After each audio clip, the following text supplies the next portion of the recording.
So now I'd like to bring up my wonderful friend. Would you please welcome Reverend Dr. David Ault.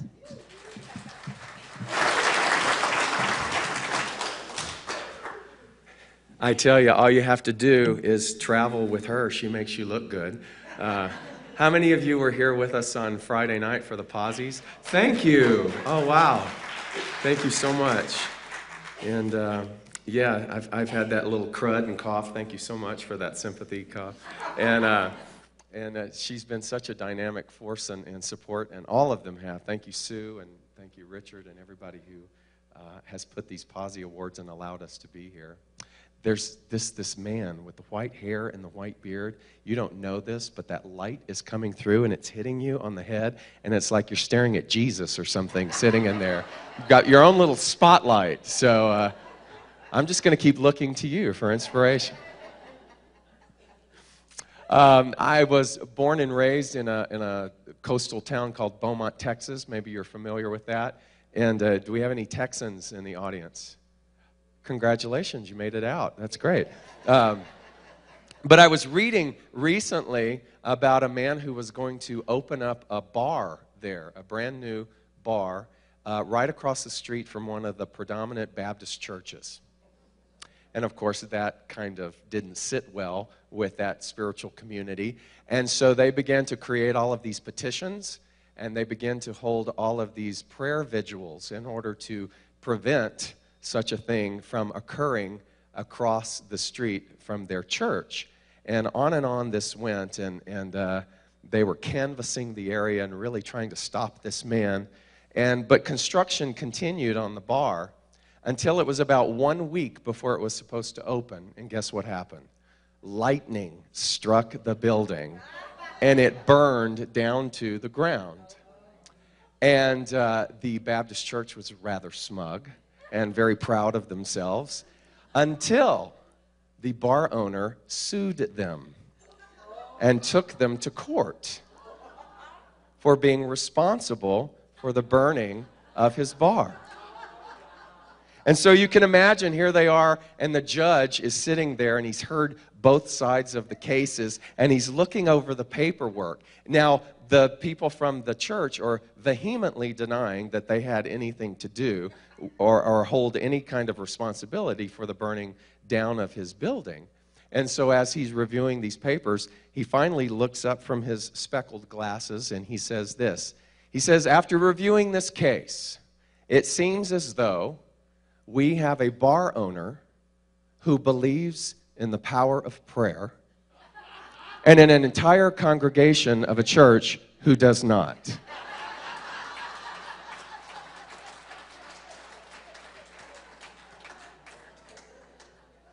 There's an old saying within New Thought metaphysics that says, never sacrifice principle. Never sacrifice principle, our faith, even for a special occasion. And I've always loved that, because sometimes those special occasions are those times when we think that our story or our circumstance is special. And so that gives us carte blanche or wiggle room to believe that perhaps we're an exception to this idea of spiritual principle.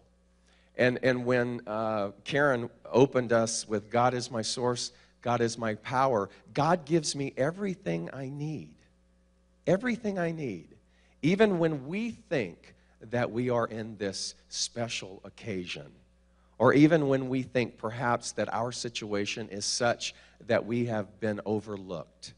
And so the message this morning is that no matter what occurs in our lives, that spiritual principle is never sacrificed. It's always there for us. Growing up in that town, we came from meager means. And my mom was there, and one of the reasons why I moved back from Los Angeles to the Gulf Coast was to assist her. And as the hurricanes Katrina and Rita were happening, there was so much going on in the family dynamic that it was just easier to relocate. And now I'm in Mobile, Alabama. But I used to fly quite often back and forth, back to Beaumont, Texas, to take care of family business. And if you're like me, when you go back to your place of origin, don't you want to go visit all of your old haunts? Don't you want to drive down your street, go to your school, look at all of that kind of stuff? And I was no different. I couldn't resist the temptation to drive down Abilene Avenue. And I wasn't so much fascinated or tied to that little flat-top shack of a house that was my home, as much as I was by the mimosa tree that used to stand in that front yard. Before the storms took it away, I used to look at that mimosa tree and reflect back, because that was my haven. That was where, when I was a boy of 6, 7, 8, 9 years old, I used to climb up into that tree and hide from the world.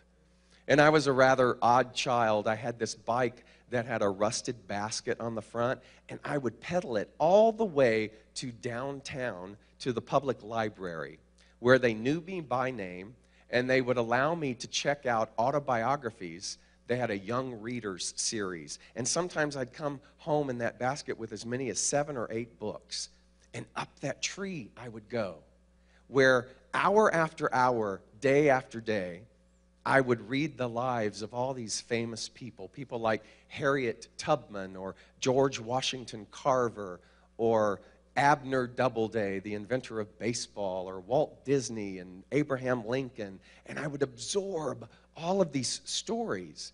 And the thing that I remember most sitting up in that mimosa tree was that when I would read these stories, what I understood was that each and every one of these lives had adversity, some of it huge adversity.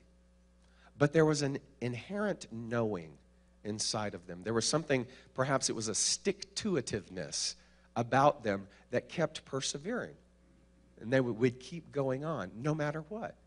That they would keep going on.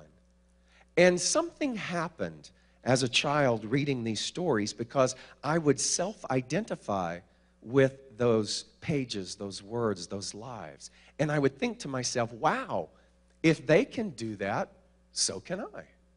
So can I. And I would begin to have this sense of hope. And I remember thinking that while I was up in that tree, I had this idea of, why not me? Why not me? If they can do it, so can I. So why not me? But then inevitably, what would happen? I'd have to come down from the tree. There would be that lovely voice that would go, David! And I would crawl down, and I would enter back into this world that was neglect and abuse and poverty and whatnot. And I remember thinking, why me? Oh, why me? So why not me up here, this remembering, and then this why me?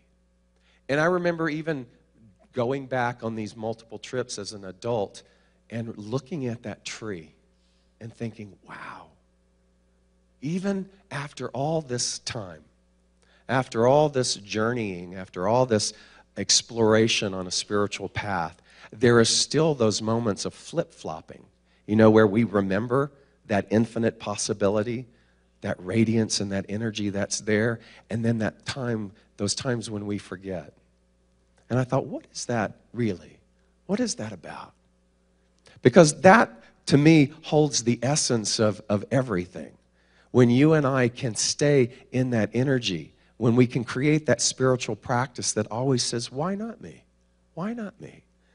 And I believe that the world, I really do, that the world is constantly waiting for our why not me energy to kick into place.